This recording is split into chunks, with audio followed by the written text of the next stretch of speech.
Dios te salve María, llena eres de gracia, el Señor es contigo. Bendita eres entre todas las mujeres y bendito es el fruto de tu vientre Jesús.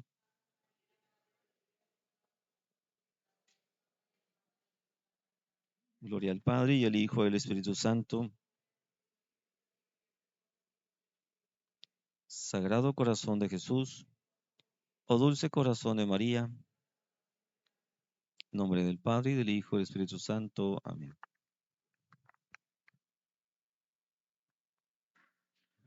¿Se sientan, por favor?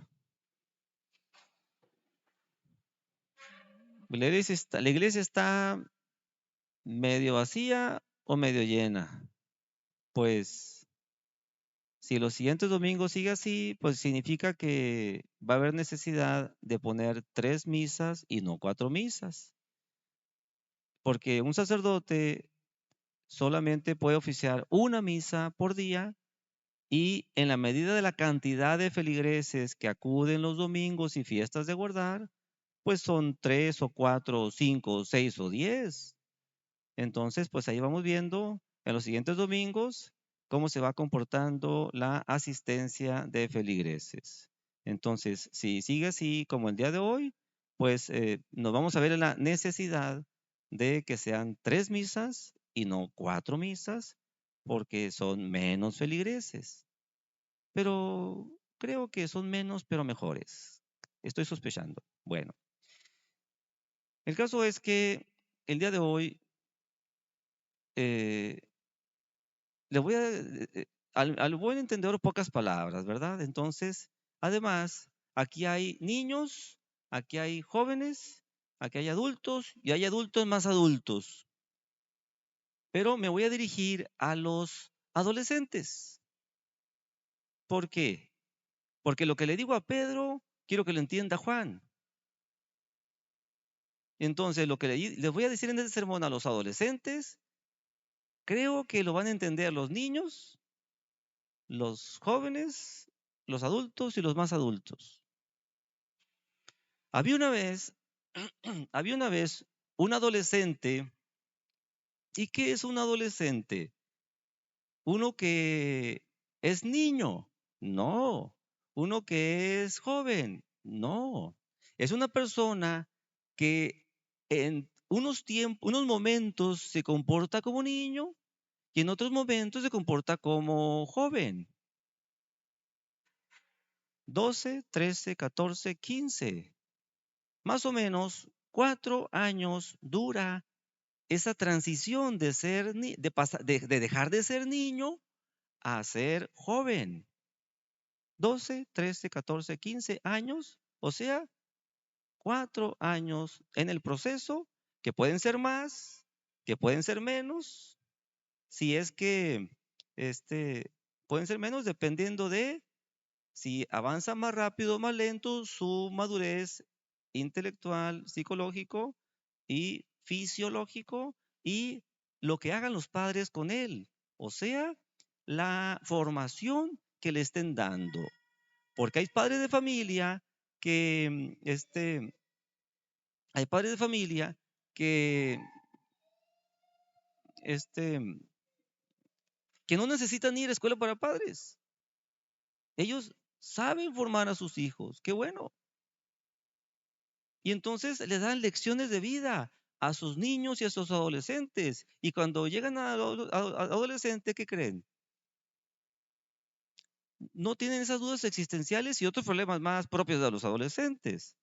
El caso es que había una vez un adolescente que traía cargando sus problemas de adolescente. Pero además, sus padres no tenían la precaución de resolver sus problemas lejos del ámbito de su hijo. Es decir, que discutían delante de sus hijos. Y cuando estaban en sus cuartos, en sus dormitorios, discutían tan fuerte que se escuchaba por para afuera. O sea que, aunque se fueran al otro cuarto, pues, daba la misma, discutía delante de ellos o en el cuarto.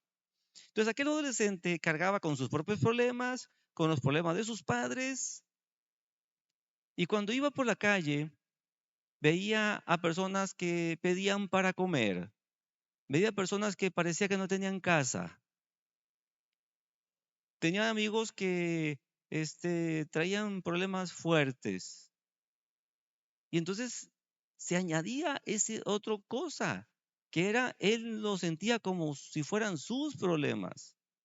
Entonces, a ver, recapitulando, estaría cargando sus problemas, los problemas de sus padres y lo que hacía suyo de sus amigos y de las personas que estaban en la calle pidiendo dinero para comer y parece que no tenían casa. Entonces, imagínense cómo andaba ese adolescente.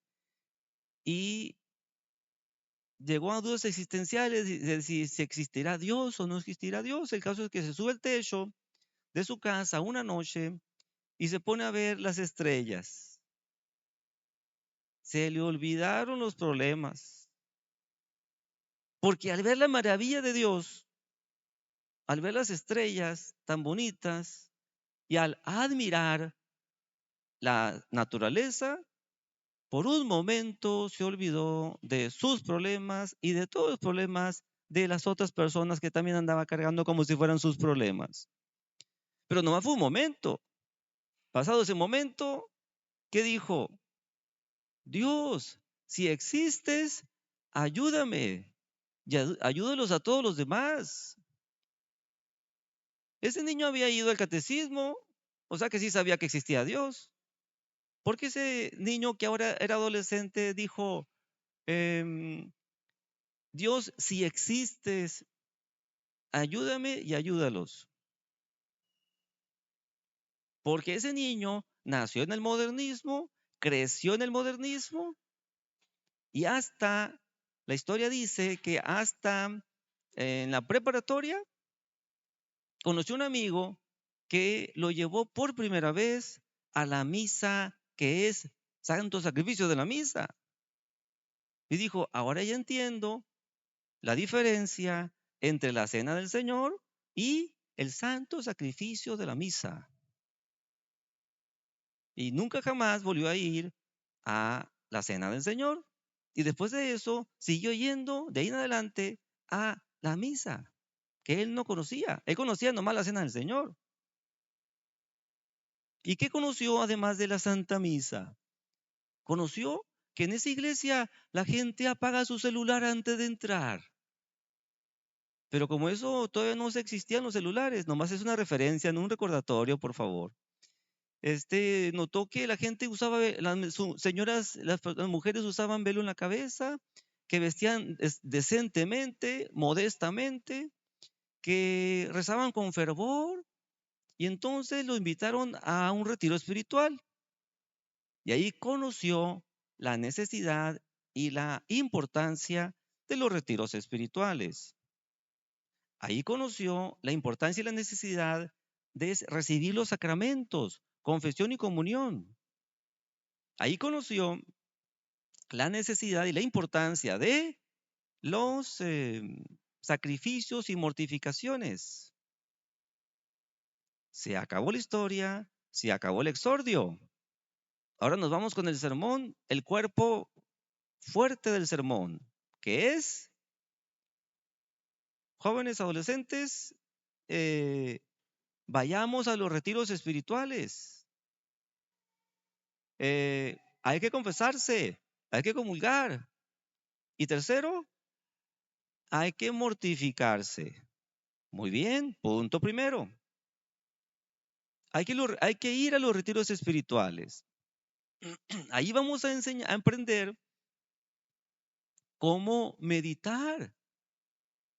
Y en la medida de lo posible, cada uno de ustedes va a llevar a la práctica en su casa la meditación. Como decía Santa Teresa de Jesús, que el que no medita le va mal, algo así.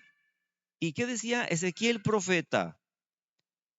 Algo así de que en la tierra hay mucha desolación porque no hay personas que piensen, que mediten, que reflexionen. Entonces hay mucha perdición porque la gente no medita, no reflexiona, no piensa, no ejercita el pensamiento bien. Entonces, vean ustedes la importancia y la necesidad de ir a los retiros para aprender cómo meditar, cómo orar.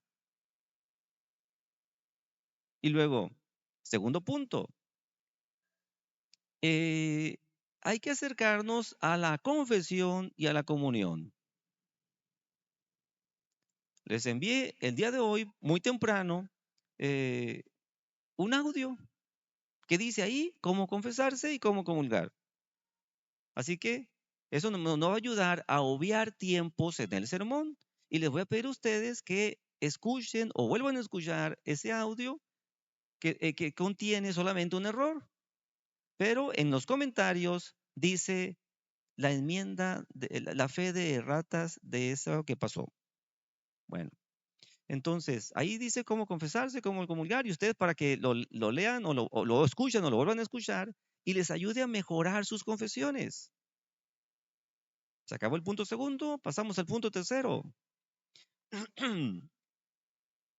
Mortificación. Las personas dicen, miércoles de ceniza, empecé mi mortificación de cuaresma. 40 días mortificándose todos los días sin olvidarse de mortificación. Sábado Santo o Domingo de Resurrección, ¿qué dicen? Pues ya se acabó la cuaresma. O sea, voy a dejar mi mortificación de cuaresma. Vamos a ver si necesita dejarla o no. A ver, esta persona estaba mortificándose en un defecto o en un mal hábito. Después de esos 40 días, ya no comete esos defectos, ya no hace esos actos que son del mal hábito. Si pasa eso, ¿qué creen? No tiene necesidad de seguir mortificándose en eso. Pero si no, estamos descubriendo que esos 40 días no fueron suficientes o porque era muy grande, muy arraigado ese a mal hábito o porque hizo mal su mortificación de cuaresma. ¿Qué necesita hacer? Seguirle. Se acabó la cuaresma. Pero como no se acabó el mal hábito, ¿qué necesita hacer? Seguirle. ¿Hasta cuándo? Hasta que se acabe el mal hábito. Padre, voy a tener que mortificarme toda la vida. No, va a mortificarse en eso hasta que se acabe ese mal hábito. Y cuando me digan, pasaron 6 meses, padre, y ya no batallo, ya no cometo esos actos que generaron ese mal hábito. ¿Qué le voy a decir yo? Muy bien, joven adolescente. Ahora te voy a pedir que enfoques la mortificación en otra cosa, en otro defecto, en otro mal hábito. Fíjense bien. Y entonces vamos a lograr lo que dice el Kempis en su imitación de Cristo, que dice, si las personas agarraran un solo defecto o un solo mal hábito al año, pronto, muy pronto, llegaríamos a esa santidad que uno conserva la gracia santificante no una semana, no un mes, no un año, sino el resto de la vida. Uno dice, qué ideal tan inalcanzable, padre. Pues no, no es inalcanzable si le hacemos caso al Kempis, si le hacemos caso a lo que se nos dice, se nos enseña en los retiros espirituales de Cuaresma. ¿Qué tan importante se me hacen a mí los ejercicios espirituales que le echo ganas para que salgan cada vez mejores? Y luego, hace un año, 2 años, 3 años, no me acuerdo, ¿qué le dije a los señores cuando fueron a los retiros espirituales? A ver, señores, ¿vieron ustedes la importancia y la necesidad de retiros? Y les dije, yo puedo hacer retiro en junio, por ejemplo. Era abril, mayo, junio, mayo y junio. Después de 2 meses de este retiro, ¿quién se anima a venir al retiro? Y se levantaron la mano muchos. Y de esos muchos, ¿cuántos fueron? 5 o 6, nada más. Bueno, aunque sea esos 5 o 6. Pero este año voy a volver a tirar el anzuelo. Es decir, voy a ver cuántas almas pesco para que vayan más personas al retiro de Cuaresma, pero también a otro retiro que hagamos en junio, o sea, después de mayo, después de mayo. que hace mucho calor, padre. Pues hay aire acondicionado, tanto en el seminario como aquí, gracias a Dios, y que ustedes nos están ayudando, no nomás a pagarlo, sino a hacer más eficiente el sistema. ¿Por qué? Porque antes se pagaban 14,000 pesos o más, ¿y ahora cuánto? 7,000, 8,000 pesos. Fíjense, porque hicimos cosas que gente que saben del ramo, o sea, alguien de ustedes que nos ayudaron a hacer más eficiente el asunto ese. Bueno, el caso es, ya saben, cuando vayan a los retiros, lo que les voy a decir a señores, señoras, jóvenes y señoritas, una invitación abierta.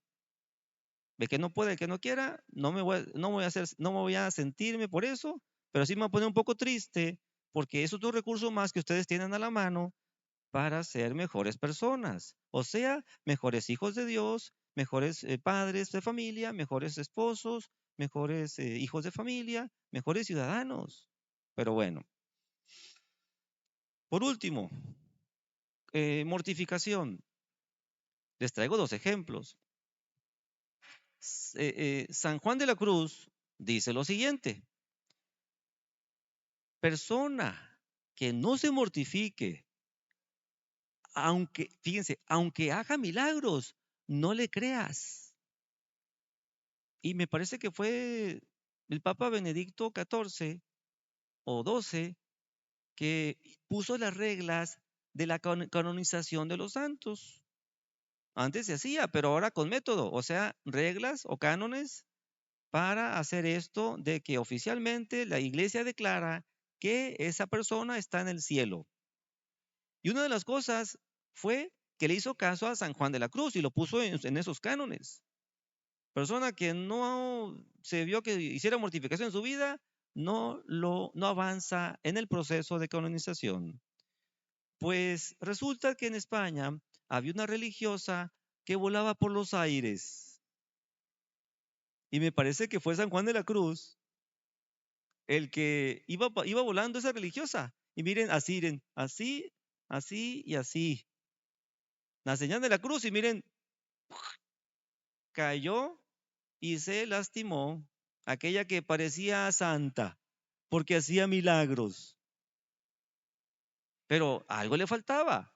Tal vez humildad, tal vez mortificación, no sé.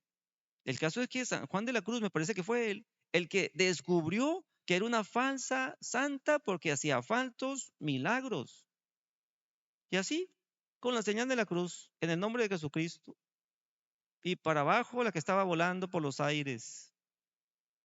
Segundo ejemplo, San Francisco de Asís tuvo un capítulo. Se reúnen los monjes de diferentes regiones y se reunieron en un lugar donde vio San Francisco de Asís que estaban haciendo demasiada, pero demasiada penitencia. Él no quería que dejaran de hacer penitencia, sino que le quitaran un poquito a esa demasiada penitencia.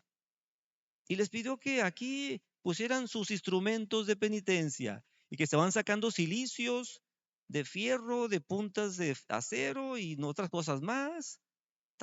Se hizo un cerrito ahí de cilicios y otras cosas. Y cuenta San Alfonso Rodríguez en su libro Ejercicio de Perfección y Virtudes Cristianas, cuenta eso, que uno de los religiosos, Dios le reveló que en ese capítulo de religiosos de San Francisco de Asís, acá apartado había otro capítulo, otra reunión. ¿Y quiénes eran? Unos diablos que estaban reunidos porque estaban preocupados. ¿De qué? De que había muchos religiosos que hacían penitencia y que le estaban arrebatando muchas almas a ellos, porque con su palabra y con su ejemplo estaban dando ejemplo de vida auténticamente cristiana católica. Entonces estaban preocupados y decían, pues, ¿qué hacemos? Y uno dijo por ahí, ya sé, dejemos que entren personas relajadas. Ustedes no saben qué es eso, pero le voy a decir otra palabra equivalente del siglo XXI. Dejemos que entren personas aburguesadas. ¿Esa sí lo entienden?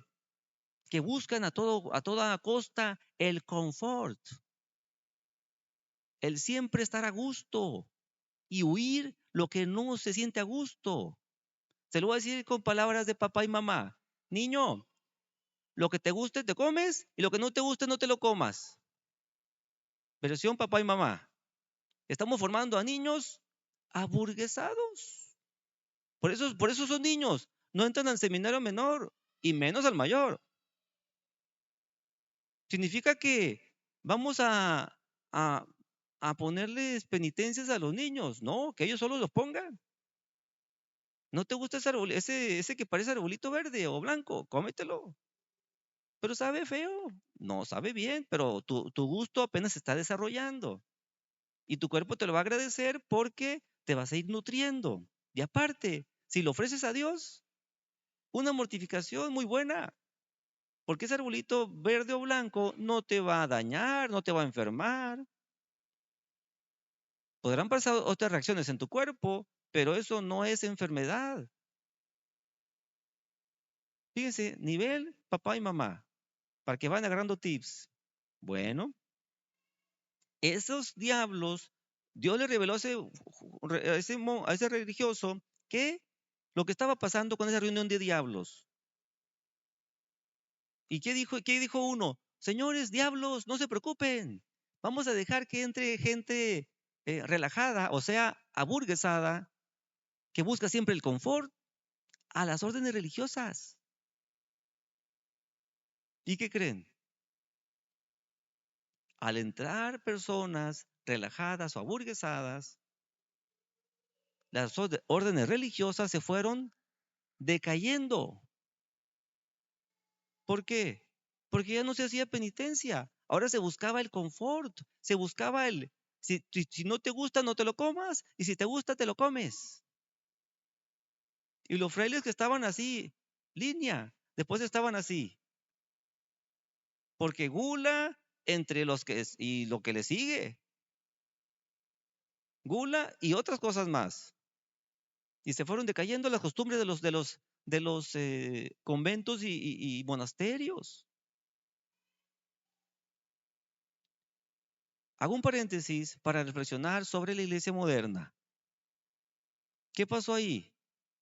El padre Joaquín Sáenz Arriaga, que tuvo dos o tres doctorados, sacerdote jesuita, ¿qué dijo? Esta es una nueva iglesia. Y acuñó esa frase que dice la iglesia montiniana. Porque Juan Bautista Montini llegó a ser el promotor de esto, de que los sacramentos, por ejemplo el bautismo, ahora lo vamos a hacer de una nueva forma, y la confesión de una nueva forma, y la misa de una nueva forma. Por eso acuñó esa frase de una nueva iglesia. Y por eso nosotros decimos, para distinguirnos de los modernistas, decimos tradicionalistas. Pero yo quisiera que dijéramos mejor algo una frase que me gusta mejor. La iglesia de siempre. La iglesia de siempre.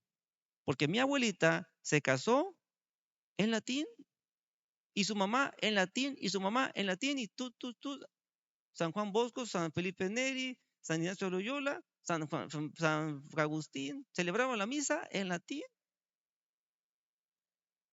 Increíble.